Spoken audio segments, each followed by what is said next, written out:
on Google. Why you being slow? Stream quality, excellent. Okay.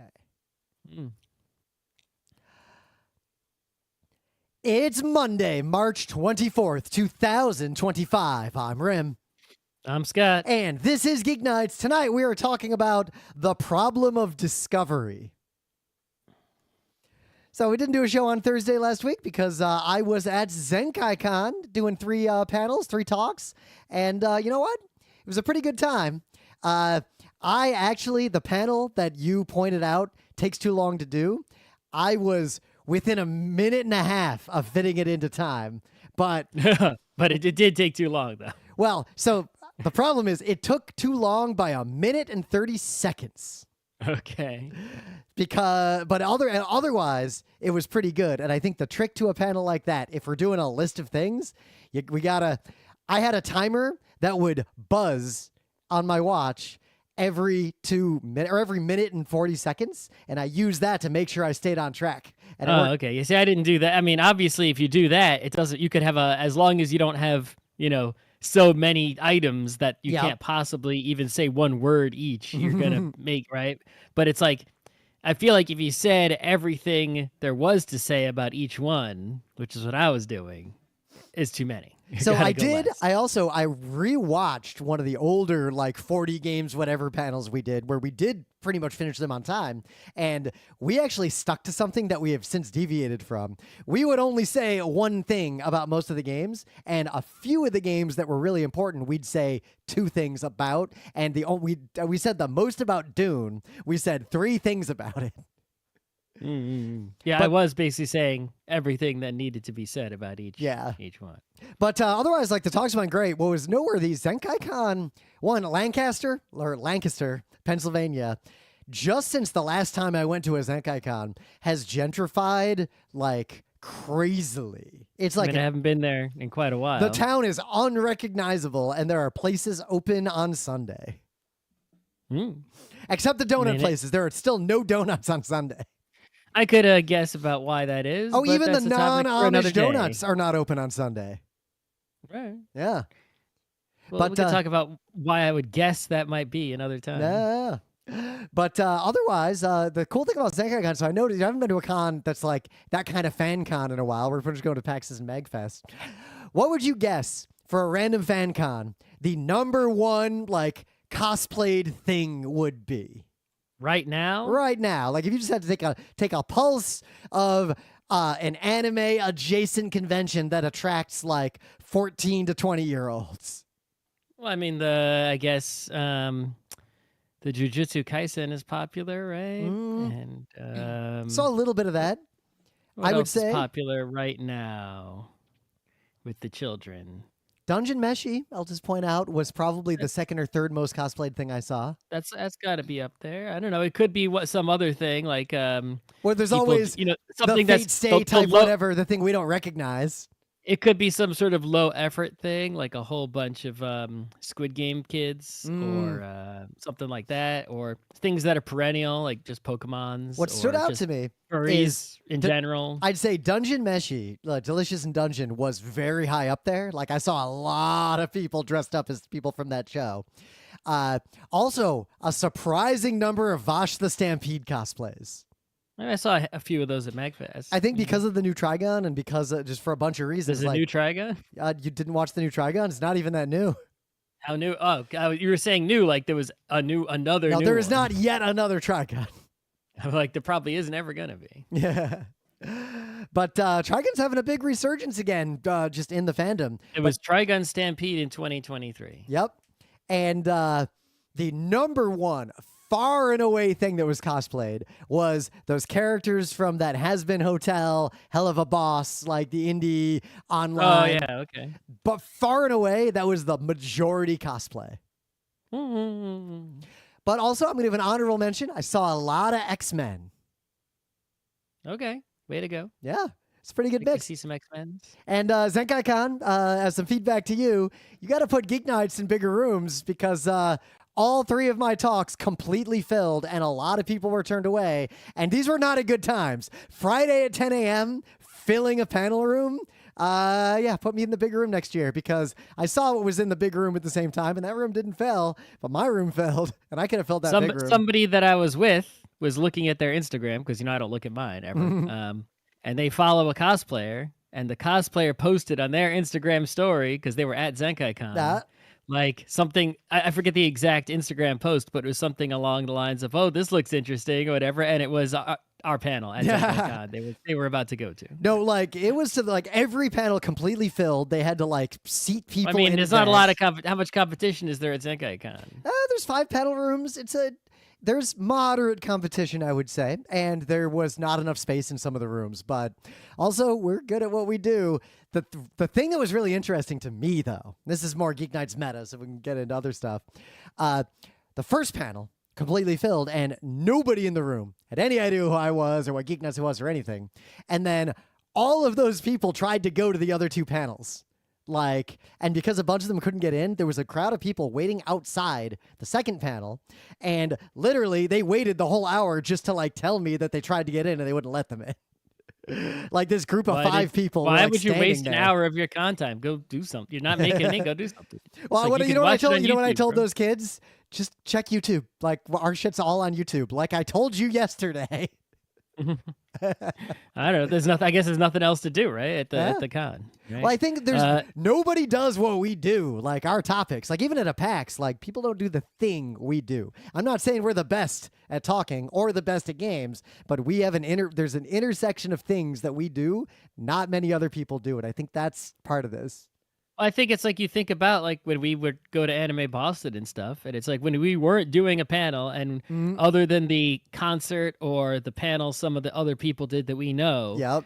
It's like unless you are like doing something, like you're finding a thing to do, like I'm going to enter the tournament, or I'm going to the cosplay photo shoot, or like you have things that you're like actively invested in. It's like you can actually find yourself at a lot of cons with like nothing to do, even though you came all the way there, and it's an exciting. It's like I already went to the dealer's room, I already went to the artist alley, It's like, what do I do now? Yep. I'm here for 3 days. It's it's like if you're there one day. And the answer to that normally, there's 2 answers to that normally if you go to conventions correctly. Answer number 1, go to tabletop and play tabletop games. Right. Well, that's what we do. Yeah. There's a default activity, but it's like if you're not a board game type player or even a gamer at all. It's like, what's the default activity at AnimeCon? Go to a screening room and just watch random animes? They don't have those anymore? I don't know. We know what the actual... Wow, it is weird that there used to be screening rooms at AnimeCons. Anyway. Did Zenkaikon have any? I don't think so. Okay. I don't think I've seen one of those at a con in a long time. But I think the default behavior that a lot of kids go into cons today forgot about or don't do. Some of them do, but they're doing cons correctly. You're there with all your internet friends, and you're just hanging out, and the con is just an excuse. Yeah. So anyway, today I did leave my house, which is a rare thing these days. I went to go see that new Looney Tunes. Well, it's not that new, but it's new in theaters at least. The Day the Earth Blew Up. Whatever. Oh, I'm hearing good things. I'm hearing real good things about it. I'll talk about it another time. We don't want to waste any more show on that. I'll make sure I see it. But I had to go to Manhattan to see it. So on my way home, since I went to AMC Lincoln Square, I took the 1 to go down to Times Square, and then I took the the end to go home. And I was walking through Times Square, and I was in that that main area of the Times Square subway station where there's the S train and the that area. I know that area. Big one. And I see this band there. But it's only, one guy with a saxophone and one guy with, I forget, with this drum percussion contraption. And I'm like, oh, it's too many Zooz. I've seen these guys. Like, I saw them in the subway. I don't know how long ago it was. A very long time ago. Maybe even 10 plus years ago, right? And they were so good that I actually wrote down who they were at that time and followed them on the internet ever since. Right. And I've been following them on YouTube. But one time, during the dark times, I paid to go to their digital concert, which was excellent. It's like in a garage somewhere. They did a digital concert for like a small amount of money. And I hadn't seen them in person again. Right. They go turn all around and stuff. And yet, I guess they're in New York City now. And by complete chance, though, one day I leave my house, I see them in the subway. 2 out of the 3 members, at least. and I was like, what kind of, fortuitousness is this? But yeah, anyway, there's an awesome band called Too Many Zoos, and I've probably talked about them on GeekNights a long time ago. But anyway, bears repeating. Their new-ish song, which is actually a collab with another group called Moonhooch, there's a song called Space Cow. That is an excellent song that I listen to often. Ooh. And you can also that's a real good album cover. Yeah, and you can check out their YouTube and you'll see them, like, they do this thing where they'll do 30-second concerts for people, like, on the New York City streets. But I guess, they're based in New York City. I guess they're just home right now. So in some news, I'm always into quantum physics and astrophysics. Like, they're just things I am not an expert on. I'm just interested in. So I read and watch a lot about them. There's actually some big emerging news in that space. There is increasing evidence that the cosmological constant is in fact not. And what that means is that our understanding of these ideas of dark matter and dark energy, and the fact, this idea that based on what we know, the universe had a big bang, accelerated expanding to a certain point, and then will basically continue to expand until everything peters out into infinity. There is some evidence that might not be true, and it could even do the thing where it comes all the way back in at the end, or that would be. Well, they're both quote unquote bad, but yeah, well, one of them will take a lot longer than the. But hopefully, I won't be around to see either. There is an argument to be made that it is possible a big crunch at the end of time is preferable to the big rip where everything rips apart into infinity. Because if there's a crunch, there are some theories that say that causes a new Big Bang and you get another reality. I won't be here for that. Yeah. What good does that do me? But actual evidence is starting to call into question the idea that the rate of acceleration of expansion of the universe as we know it is in fact constant.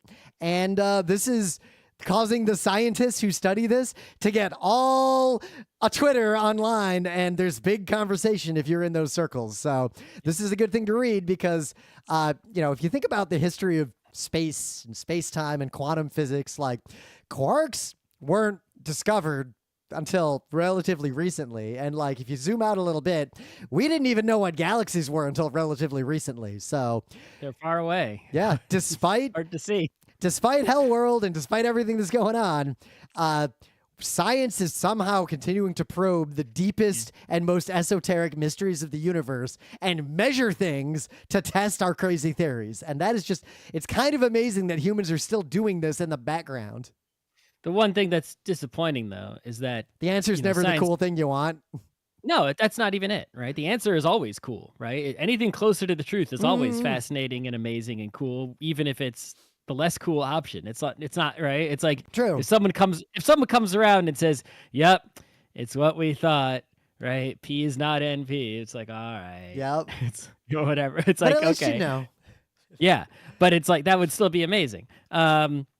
The point is that unlike in science fiction books, novels, movies, whatever, where the answers to these questions somehow allow us to transform society and develop something new that saves us or whatever. It's like, no matter what we discover, we won't be saved. We have to. Yep.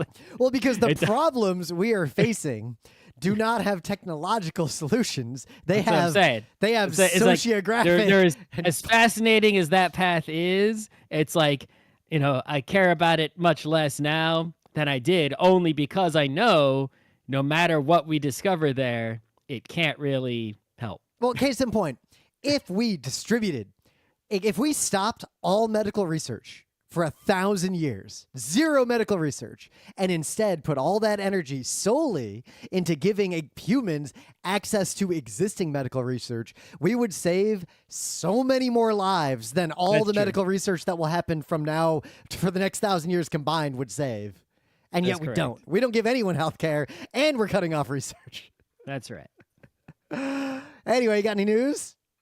Okay, it's not really sort of a news. So there's this project that's been happening for about a year or so, but now it's in like a state that's like actually pretty dang good, so to where you can sort it. I mean, technically it was released a while ago, but now it's like, oh, this is really something. It's called Niri, and it's just a window manager for Linux, but it runs on Wayland, right? Which is the I forget what the compositor, whatever it's called, right? Took me The a newer second one. because I don't run Linux anymore, and Yeah, when I saw the newer compositor one for a that's better, second, I was whatever. like, as in compositing? What's this? Yeah.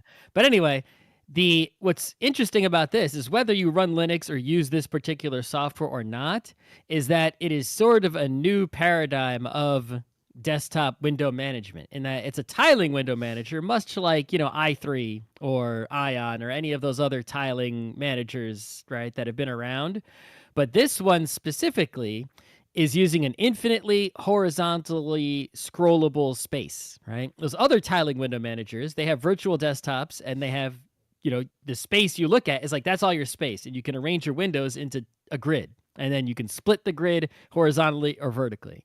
Here, your desktop is sort of, virtually infinitely long in the horizontal direction. So by default, right, your programs are going to be the full height of your monitor, which makes a lot of sense when you have landscape shaped monitors. And then you just add more to the right or to the left, and you can scroll right or left to go through your apps or move them to. You could stack them vertically in one column if you want to. That they demonstrate it in the video. But I took one look at this, and I'm like, that's it. That's the right way to do it. These monitors, right, that we have. That's much better than, the i3 way of doing it where, and you still have the virtual desktops by moving vertically, right? Your virtual desktops are above and below. And if you have multiple monitors, well, each monitor is its own infinitely horizontally, strip, right? They don't share their horizontal scroll positions or anything. So this is basically like, this is getting everything right, and it's a new idea, or at least a significantly new twist on an old idea. And if I was going to put desktop Linux on a computer and use it, I would absolutely use this. Oh yeah, watching the video, it looks and feels really good. And using, the keyboard shortcuts to control everything. It's like they got it right. This is terrific. So one last little news, partly because it's so insane, I gotta mention it. But two, it highlights something that a lot of people who do computer security and technology security always forget. The single biggest threat to almost any secure system is not the technology. It's not malicious hackers breaking into your network. It is literally stupid and or malicious people within your organization. That is everyone complains all the time, like, oh no, I can't install software on my work computer as administrator. I need to get IT to come, and I can't do this and that, and they blocked my this, and it's really annoying all to do all my work at the work computers. I hate IT. It's so restrictive. And it's like, well, yeah, even if you're one really smart person who's not going to fuck it up, IT doesn't know that. And are you the only one who's going to be using that computer that belongs to the company or to whatever you work for? And also, like, no. 99% of people who say, oh, I know what I'm doing, I won't fuck it up, are going to download malware.exe and run it on their desktop. Right, they might know what they're doing most of the time, but not all of the time, right? One fuck up is all it takes. And so the only way to guarantee that there are no fuck ups is to just restrict all the users. Yep, so, but that often leads to a pattern you'll hear about in IT, the idea of dark IT, meaning there will be the people, usually it's senior people in institutions, for whom it's hard to apply rules. Like imagine you got a big company. It's really hard for the IT person to actually get the vice president of the company in trouble. Yeah, it's like, hey, the vice president is like, I want to install this thing and it won't let me. It's like, let me do it. You can be like, sorry, that's against policy. It's like, I'm the vice president. I make the policy. Do what I tell you. I would have the guts to be like, no, that's the policy. We're not going to compromise the security of the whole company. Right. And all your valuable stonks, bro. But dark IT, it leads to a situation where if the rules are not enforced, then there is a different side of IT policy just for powerful people in the company. The other way it goes is most people are going to do bad things anyway. That's just how they are. So if you lock down the devices and the networks they're allowed to use, they'll just use their personal devices and do things outside of your control, which is also super bad. And that's almost impossible to stop. Yep. Unless, well, again... most places do it by forcing people to like leave all their technology outside the building. Yep. Right. And you can only do work in the building. And then when you leave, you can't take any stuff with you. Yeah. So thus, I want to call your attention to one of the most insane fucking stories I have ever read. And it happened, like, this is a story breaking today. So America's government's collapsing, like we all know that. But the defense secretary, the head of the United States military, who is an idiot, if yeah, you didn't know. Not only is Pete Hegseth an idiot, he has Nazi tattoos. Yeah. So you can, this motherfucker started planning airstrikes against Houthi militias, like planning military operations in detail in a Signal chat room, and invited the vice president of the United States and and the director of national intelligence and a few other super senior people to just fucking have a chat about literal war operations and details and targets and specifics in Signal. And they accidentally invited a random person who shouldn't have been in that room and didn't notice, and thus a random journalist who works for The Atlantic was just there watching this the whole time, assumedly thinking, what the fuck? There's no way this is what it looks like it is, but it was. Yep. You're supposed to go into one of the little skiff rooms and discuss those things and not discuss them using any electronic devices. I wonder if any of our enemies will have gotten any intelligence because of their stupidity, and maybe it will help them conquer us. Yeah. NATO, that EU. That wouldn't be. I'm just putting a feeler out there. So NATO, the EU, even Canada. I got flags ready if you guys are coming. Listen, I said this before. I don't know if I said this on GeekNights, right? But the U.S. Constitution says that I don't have to quarter any U.S. troops. They can't come in here. Right? But if any other troops happen to stop by, right, I don't have to quarter you either, but I will. Yeah. I got food. I got cookies. I got medical equipment, maybe. I got some first aid kits. Whatever you need. I got a switch if you just need to take a load off. Yeah, beds, right?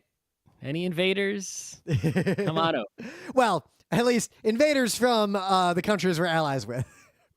Progressive, non-autocratic, at least pseudo-democracies is the line I'm going to put out there. Also, anyone trying to escape. If we need to, help people escape danger. But anyway, things of the day. So this video, and Scott reacted to it the same way I did when I first saw the thumbnail. I saw this thumbnail. It popped up in like my, the algorithmic feed. And for a second, I thought, what a fucking waste of a life. And then I thought, wait a minute. I don't think that's actually feasible for someone to do. And then I thought, wait a minute, isn't that Trent, the guy who is Joel Haver's partner with Amazing Sketch Comedy? So I clicked on it and I learned two things. One, this is a fake video. He is obviously making fun of that kind of YouTube video, which A+. But that upgrades it from horrible to great. Yep. Two, that is in fact Trent Lenkarski, who is Joel Haver's partner in all those videos. I've linked to Joel Haver a few times. Trent's doing his own channel with his own sketch comedy now, so it's a good excuse to link to that. I've never linked to this channel before. I'd say his stuff on the average is about 85% as funny as the stuff he does together with Joel. It's a good channel. I think this is an incubator of good comedy. But also this video. Are you saying we got to split up and make our own channel? Well, the problem is when they split up, they're each only 85% as funny as when they were together. Okay. But the final piece I'll point out, this video is a form of humor that I like particularly. And I'd broadly describe it as acting well to do something that is poorly made purposefully and doing so in a way where you never break character and never lose the thread. This video, there's a YouTube comment that says it best. I've never seen a full-grown man perfectly capture the awkward energy of a middle schooler delivering a report that they just finished the night before at a book they didn't read. This is like... all those clickbait YouTube videos are often like garbage content made poorly. And this video is actually doing a pretty good job of breaking down how those videos are so stupid. So there's a lot going on here. This is worth watching. All right. So, I've been messing around upgrading my NES lately, or at least 2 NESs combined, kind of. And I also been doing some MIDI biz. So it makes sense that I would find this piece of software that's 10 years old. And hasn't been updated in 10. It's more than 10 years old, but hasn't been updated in 10 years. But you can still download it, and it still works just fine. It's called FamiTracker, and it's a tracker, which, if you didn't know, is basically a music composition program that is a particular kind of user interface. And they're basically most people use that kind of user interface for composing, songs for older computers, right, that are going to be chiptune-y in nature. And this one is the FamiTracker, which is you're specifically composing songs for a Famicom to play. And if you don't know, a Famicom or an NES, composing for that is basically, imagine like a quintet. You've got 5 musicians, right? 2 of them know how to play the pulse wave. That's all they can play. One of them can play the triangle wave, but it's actually a pulse wave that's just sort of bent into a triangle, which is why the NES bass has sort of that little kind of fuzzy, really kind of nostalgic sound to it. Yep. I saw a video a while back where someone fixed it so you could hear what they would sound like if they were true triangle waves, and I kind of think it sounds better the way it is. Yeah. The 4th instrument is the noise that goes for your percussion, in quotes. And then the 5th one is just PCM. You could just play anything there, samples, a whole song, whatever. But obviously the NES doesn't have enough memory to really do anything significant. But it is still used, for example, in Mario 3, the sound, the music in the first level, you get that bongo noise, right? That's PCM, So if you get a small memory sample, tiny ones, you can use the final instrument to do anything else the other 4 instruments can't do. And you can compose all those instruments using FamiTracker and be like a little conductor for your 5 NES musicians. Yeah, it's good stuff. In the meta moment, the GeekNights Book Club book is Everything for Everyone, an oral history of the New York Commune. All right, I have to read this book. From the years 2052 to 2072. I'm going to start reading it this weekend. I will start it soon. Yep. I was busy doing other stuff at Zenkaikon, but I'm making a reminder right now. Yep, I will start reading it this weekend. I think it'll be a pretty good show. I'm curious about it based on everything I've read about it and what I've heard about it, but I have not read a word from it yet, so I have no opinions other than I'm excited to read. I guess a discussion of a post-apocalypse that is where the good guys ostensibly won and are making things better instead of the path that we seem to be on. The Mad Max kind? Yeah.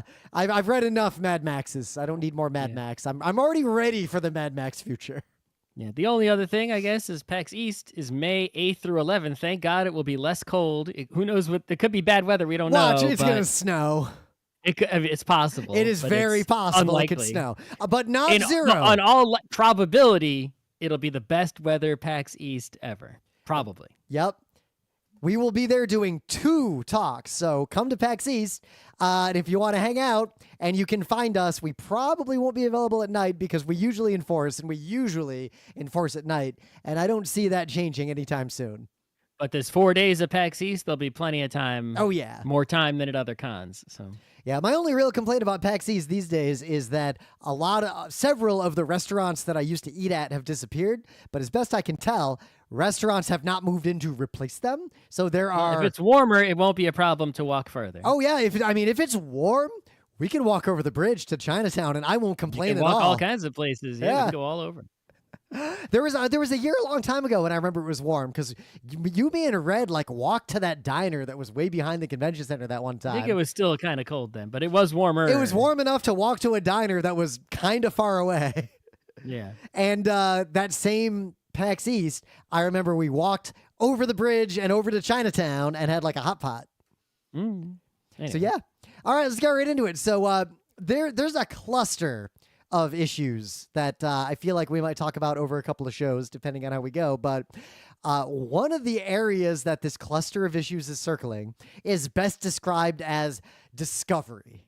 Or discoverability. Discoverability. How do you find things you might be interested in the internet, or be found? Yep. If you make something and it is on the internet, how do people who might be interested in that thing find you? And you know what?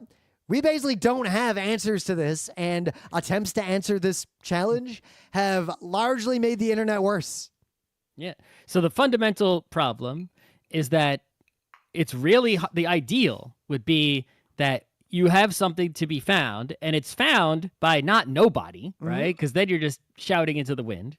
But it's also not found by too many people, because then it becomes trouble, right? Yep. You want to be found by the Goldilocks just right number of people who care and should find the thing. And that is basically impossible to do. Yep.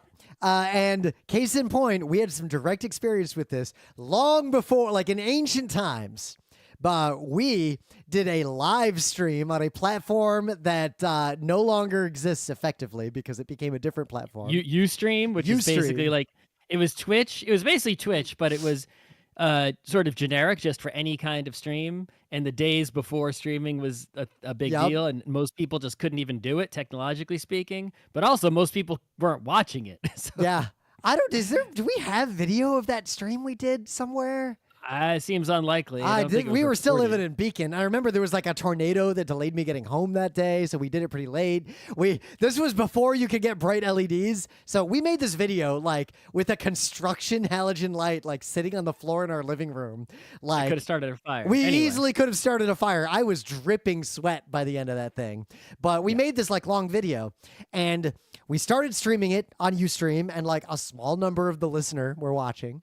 But then Ustream, for whatever reason, like its algorithm or whatever, put us on their front page, like in the middle of our stream.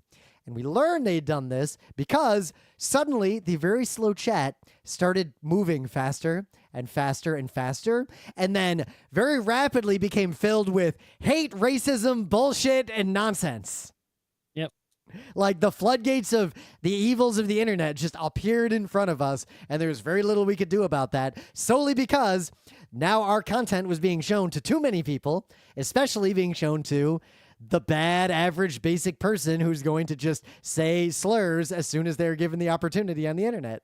Yeah, even if there wasn't a chat room, right? It still is. There's this thing where if we go live with a stream, right, either nobody will see it, because it's not, how would they find it? They would have to like know, right?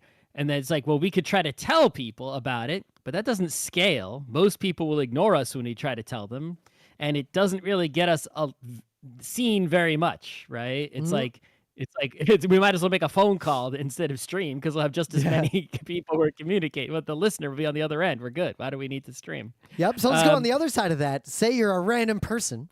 If you are the kind of person who would see the thing we do and think, that's amazing, I'm going to subscribe to whatever they're doing, that's great. But if you're not that kind of person, imagine if unfiltered Rim Scott suddenly appears in front of that person who is the opposite of the kind of person who would be into our stuff. Not only is that annoying to them as someone looking for content, but that often can lead to, like, we're pretty lucky in that we are able to defend ourselves from this, but other creators, that could lead to harassment and annoyance. Yeah. You only want to be seen by, the certain people that you want. You want to be seen as much as possible, but only by certain people. You don't want to just be suddenly on the whole world stage, like the whole, it's like when you go to perform somewhere, like a community theater, or an arena or a con, what the audience is going to kind of be. And there's a restriction on it. And right, you have an idea, even just presenting at your office, right? You know what the audience is going to be. When you present online and you make it completely public to the internet, the possible audience varies from nothing to the population of Earth. that speaks your language, or even more than that, right? So this And you have applies almost no control over that. now. This applies to everything. Like this applies to video games and board games now. All consumer like it applies to everything in the world. I think we'll focus on websites and web content just for simplicity to have something to focus on. Otherwise, this could go in a lot of directions. But you have to understand if we just look at the internet, let's even forget the pre-internet world, which was like a completely different universe at this point.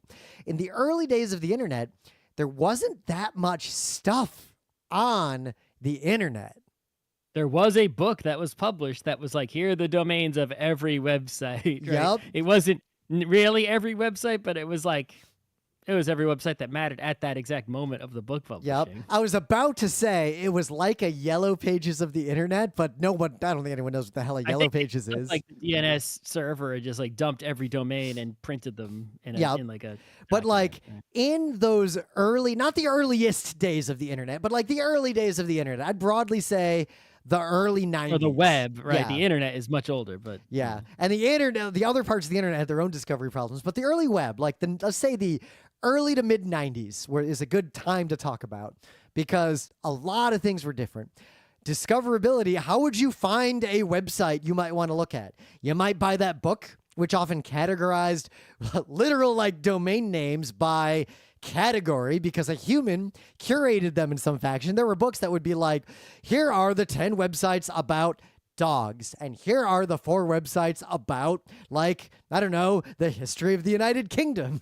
Someone might run an advertisement on television and put a domain name in the advertisement. Yahoo! Somewhere else, right? Like a yellow actual book, somewhere in the real world, you encounter a domain written down somewhere by somebody. Yep.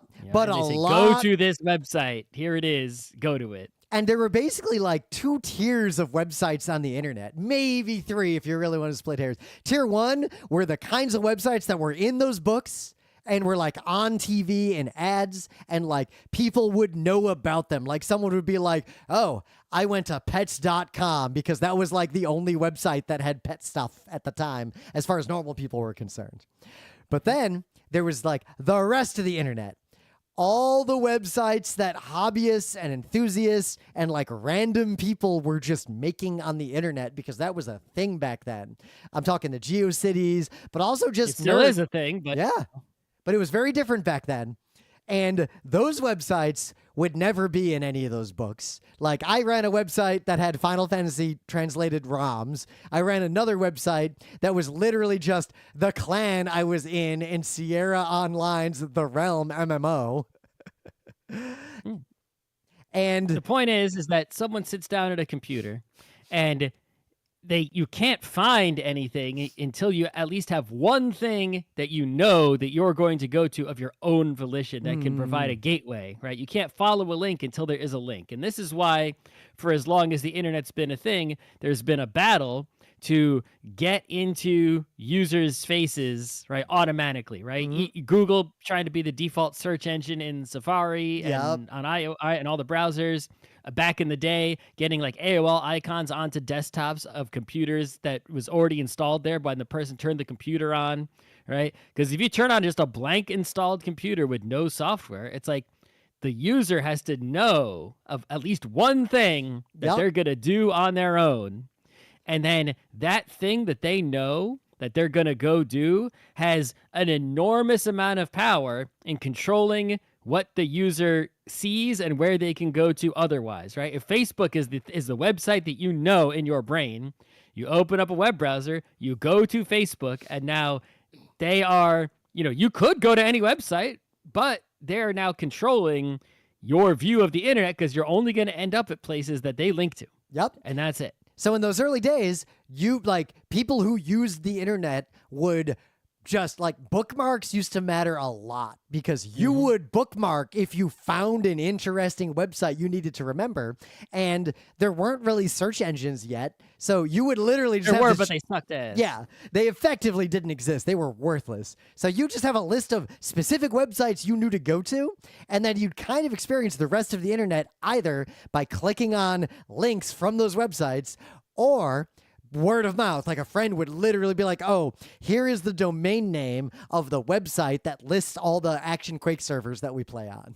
Yeah, and even if someone made a website that was a directory that could help you, you'd have to know about that directory. Yep. Right? You couldn't how are you going to find MUDs if you don't know about like Mud Connect? It's like you have to know that first somehow and then to get ahead. Now, in those early days, one other very important factor, because for a lot of reasons, most of the websites that existed, nobody was trying to make money from them because there really was no way at the time to make money from a website. Like, there wasn't even really e-commerce for a long time. So as there a result, were banner ads. those started coming link later, exchange, and whatever. they were rare until they suddenly weren't.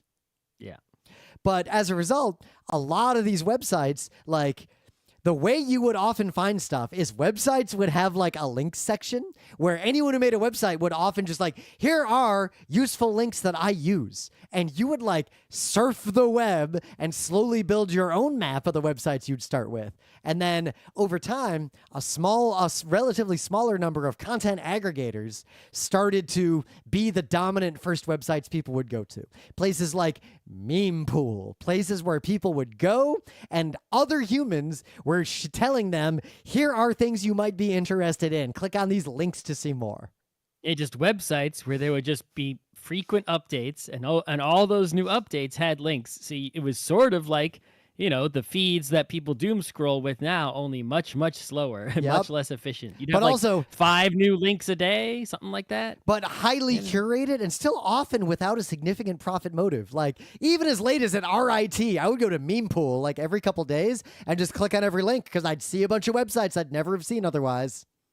Yeah, it's like this. It was only way to find out is through some gatekeeper who is, curating, directing something. Now, right? I do think in some ways that world was better in the sense that almost unless you were extremely basic and like used AOL from day one and like never expanded your horizons, like stuck to the very well-trodden paths, finding things on the internet, discovering things was very much a pull exercise. You would look for things and find them specifically, and things you were not interested in would very rarely come into your view. Well, I think that on the one hand, it was still had the same problems as right? Because it's like, yeah, all those websites you go to, like a Meme Pool or a Slashdot or wherever you're going, they were still the ones pushing onto you, right? But the pace of it was so much slower that it was like, when they were done pushing onto you, it's like you had time. And so you would go and always be finding and pulling on your own. Whereas now it's still the same paradigm of there are gatekeepers, right? These social network platforms and their algorithms choosing what you're going to see, but that it doesn't dry up. You can, if you don't follow the principle that I always followed when I did use those of only see content posted by people you follow and nothing else whatsoever ever. If you don't follow that principle, I think most people don't, it goes forever, right? I think it going forever is an important point because I think that is one of the things that's breaking a lot of people on the modern internet is that everything goes forever. Everything scrolls forever. Right. It's not 8. Imagine if Instagram only showed you eight posts a day. I mean, in those days, then you went to Twitter and there are 8 posts a day, and then you're done. Yeah, and it was great. Come like back tomorrow. There were decades of my life where every morning I would read the internet and then I would go about my day. Yeah. And so, yeah, as a person, if you're like, say, GeekNights or whatever, it's like, okay, you want to be seen, I guess, for some reason. Yeah. Right. It's either impossible to be seen even when you try, because it's like you have to get on the platforms that people are using as the website that they remember and go to on purpose, right? Facebook or Twitter, whatever, Blue Sky, whatever it is, right? Because they're not going to go to just Front Row Crew out of the blue. Yeah. It's not happening, right? The places that people remember in their minds and go to on purpose, you need to be on those places or you won't be seen. And if you're just a podcast, okay, who cares, I guess. I guess if you don't go to those places because you don't like them, then you just won't be seen, I guess. Okay. Yeah. But if you're trying to make a living selling something, maybe, it's like you need to be seen. Otherwise, you have no choice. And so now these platforms that control everyone's eyeballs, everyone goes through them to find anything, they control both ends, right? Yep. They're in charge. And this is where the dark pattern really emerged. And the current state of things, I'd say, is discoverability is probably worse now than it was in even those earliest days of the internet, because specifically, people like me, the consumer of content, the one who wants to find a thing, I do not want to see things I'm not looking for, and yet most of the things that can make money are desperate to force me to see those things. So as a result, the places that are the most common aggregators of content, if I go to them, are going to show me a bunch of garbage I don't want and try to sell me things I would never buy. Mm-hmm. Like I literally, even on Blue Sky, I block the word Patreon. Like if you say the word Patreon, I won't see your post even if I follow you. Mm-hmm. But two, if you are a creator, most people are never going to do anything clever. They're going to go to one of those aggregators Scott described, and thus the only thing that determines if someone like me sees your website to even decide not to buy whatever it is you're selling is if your website is chosen by the algorithm, and the algorithm is an extreme machine dedicated solely to maximizing profit. So as a result, it doesn't take into account all the externalities of what it's linking to. And also, it is basically it'll naturally try to get anyone who looks at it addicted to it. So then it accrues even more power. And thus, it might not necessarily show me what I want to see. It's going to show me what it thinks will trick me into becoming a permanent sucker for it. Yep. And so when you want to see things, it's like, it basically, if you don't use one of the major platforms to help you find things, you're not going to see a lot of things. It's going to be very inefficient. It's going to be hard to find anything that you're right. Because it's like the flow of information will be so slow, right? Your ability to, get stimulated by new information. It's like it has to come through some place that you remember. You can't just go around guessing websites, right? And then you have to seed some control to some other aggregating entity, even if that's just like your friends in a group chat, right? Which is a really good way to go, honestly. But the point is, you're still ceding control of what you see to someone else's call. So, fun fact, I know you didn't watch the talk that me and Emily gave on metacontextualism, but a key point of it was around what is modernity. Like, modernity is a state of humanity that started roughly in the 1700s. And a core aspect of modernity is that for all practical purposes, all human experience in the modern world is mediated by someone else. You have very few direct interactions with anything. So journalism, everything is mediated. And thus the decision is not, what do I believe about the world? The decision becomes, who do I trust to show me the world? Mm-hmm. And everyone who could show you the world, it has a motivation, has motives, and may not necessarily align with you. So thus, modernity and humans enter a state where you effectively can't reasonably interrogate the world and must cede trust to the mediating forces around you.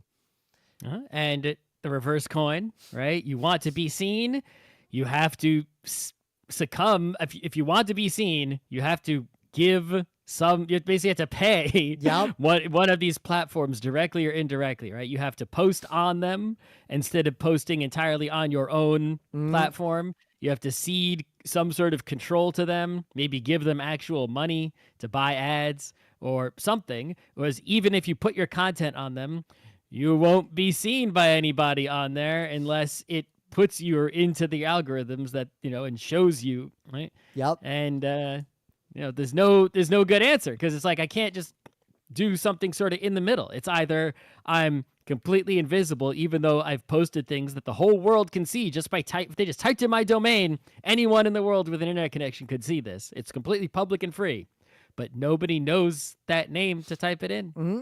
And they can't find it out. They can't hear you shouting it. There's no way to connect with that. And the way I see it today is interesting, because looking for content to be things of the day on Geek Nights and news. Like, we are also curating content. I know the listener, one of the things you'll do is you come here partly because about twice a week, we're going to post 2 links that we think are interesting. And I know a lot of people click on those links. That's a form of curation. It's harder to find good things. And when I go searching, I often find that if I look at the 4 or 5 different main content aggregators I will look at, that they are all actually showing me the same broad set of things. Like, there is almost this unnatural consensus forming in the algorithms about what is popular and not popular and what to show people and not show people. And increasingly, the only places I find truly interesting content are word of mouth, individual humans, or editorial boards that I trust, that I find consistently show me things, or literally just the word of mouth of like our private Discord and a couple other private Discords I'm in. Yeah, I mean, because once something, is accepted and becomes easily discoverable, right? So many people have seen it, and it's more likely that people are going to reshare it. And so it's like there's like this whole set of things that become like viral enough that like I see them shared, and then I see them shared again, and then I see them shared again. Like 5 websites post about it, and then people share it, and then you wait a week, and people who didn't see it the first time because they're not eternally online, they missed it. They see it now for the first time for them, and they share it again because they didn't see it shared the first time. And now I see it yet again. It's like the 7th time I've seen the same thing. And the worst part of that is that leads to this other dark pattern where a lot of the popular streamers today kind of randomly in the sea of streamers got a little boost because like more people shared their thing like at the right moment, and then that causes this cascade where things that get shared. There's even some studies where if you make completely fake like social networks, it's kind of random what nodes will become popular, and it just is the coincidence of the resonance of when things get reshared. So things will get popular because they are popular, more so than because any individual person actually was interested in that thing, at least beyond the initial burst of people who got interested at one particular time. Which could lead to like really bad things getting very popular sometimes. Bad meaning objectively evil, I'm saying. Like, you'll notice a lot of discoverability algorithms, because they're trying to, like, they're rewarded for engagement and clicks, tend to drive things that we call rage bait and things that end up being kind of right wing, because that will drive a lot of clicks and engagement, even though it's a dark pattern that makes the world worse. Yeah, how the algorithms work is like a separate topic entirely, right? It's just, it's like if we didn't have these evil central places that were sort of controlling what's seen and what's not seen, the alternative is like you can't fucking see anything. Yep. It's like you can't just guess websites. There's no, it's back in the day, the model of television or radio, it's like those were bad too because there was no democratization of publishing. You couldn't really make your own radio station. You'd get in trouble. Raymond Scott would not be doing this in the era before podcasting. Right. You couldn't make your own TV show except for public access TV, which is limited in many ways and difficult or whatever. Right. A lot of people managed to do it who were really dedicated to it. You could publish your own books, and good luck getting stores to shelf them. It was all the difficult paths to publishing. So almost nobody would be able to publish anything at all, period. Forget about being seen. But there would still be central authorities controlling what people are able to see. But it was sort of in the middle in terms of, okay, I don't have to like know websites. It's like, these are the TV channels. This is the radio dial, right? That's all there is. You can actually go through all of it and see all that's available at this moment in time.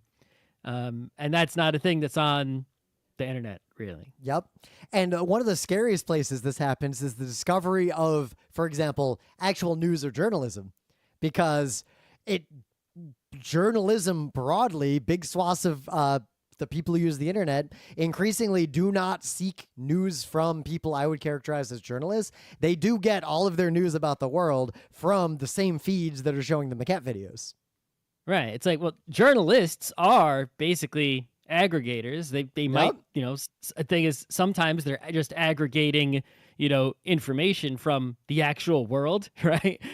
As opposed to other people who only aggregate other websites that already exist, right? A journalist will go and ask a human being questions and turn that into a thing that right, an article, which then becomes shared. But they will also aggregate information from other parts of the web, right? And when you follow a journalist, it's really just they're just another central place that you're trusting, right? To show you what's going on. So I don't know what to do about any of it. It's currently I think it's a big problem for people who make content and people who look for content, but we definitely know the correct answer is not ads.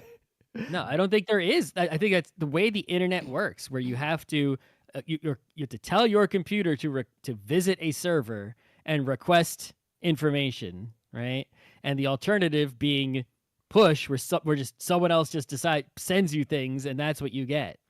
And there's no one of them, you can't discover anything. Yeah. And the other one, right? It's like this. There isn't an answer. I don't think that makes everything good. We have no choice. Yep. And I feel like where I'm going, right now, for me, the best path I see is I pick like I said, individual humans, friends, word of mouth. I look for human curation over algorithmic curation, which basically just means I'm offloading, looking at the raw fire hose of algorithmic crap to my friends, who will then tell me the handful of truly worthwhile things that are inside of that feed.